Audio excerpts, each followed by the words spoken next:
আগে পুকুরটার কী অবস্থা ছিল আর এখন কী অবস্থা হয়েছে। আসলে কোনো জিনিস ফেলে রাখতে হয় না, জিনিসটা কাজে লাগাতে হয়। আসসালামু আলাইকুম। সকাল সকাল চলে আসলাম এই পুকুরটা পরিষ্কার করার জন্য।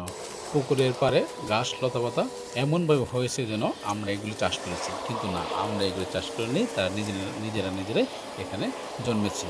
কিন্তু এই পুকুরে আমরা যেহেতু মাছ চাষ করব, তার জন্য আমরা পুকুরের পাড় এবং পুকুরের মধ্যে থাকা কুচুরিপানা অর্থাৎ কচুগুলি পরিষ্কার করে নেব আগে। তার জন্য আমি এবং আমার চাচাকে নিয়ে সকাল সকাল ছুটে আসলাম পুকুর পাড়ে। এবং আপনারা দেখতে পাচ্ছেন যে আমরা দুজনে মিলে পুকুর পাড়ের যে লতাপাতাগুলো ছিল সেগুলো পরিষ্কার করতে লেগে গেছি।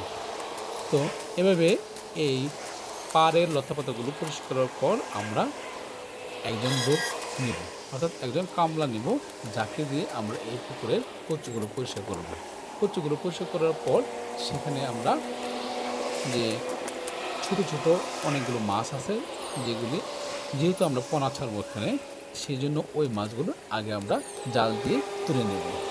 তুলে নেওয়ার পর আমরা সেখানে চুন প্রয়োগ করব, সাথে কিছু জীবাণুনাশকও দিয়ে দেবো, যাতে অবাঞ্ছিত মাছগুলো, অর্থাৎ যে মাছগুলো আমাদের প্রয়োজন নাই, সেই মাছগুলো যাতে পুকুরে না থাকে।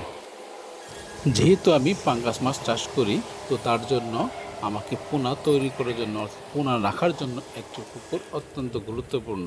তার জন্য আমি এই 30% একটি পুকুর বেছে নিয়েছি। এখানে মূলত আমি পাঙ্গাস মাছের পোনাগুলো রাখবো এবং তাদের প্রয়োজনীয় খাবারগুলো দিব এখানে।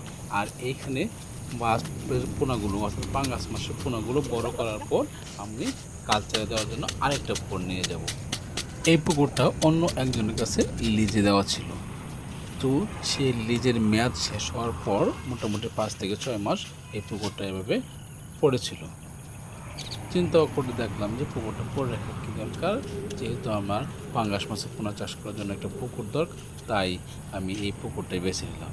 সাথে কিন্তু আমার ভাগিনাও কিন্তু বেশ পরিশ্রম করেছে, তো পরিশ্রমের ফলে আমাদের ফাইনালি দেখেন পুকুরের এই অবস্থা। পুকুরের পাড়ের মধ্যে আমরা আমাদের কচুরিপানাগুলো রাখছি। আগে পুকুরটার কী অবস্থা ছিল আর এখন কী অবস্থা হয়েছে।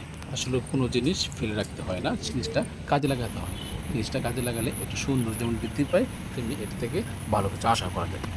ধন্যবাদ সবাইকে।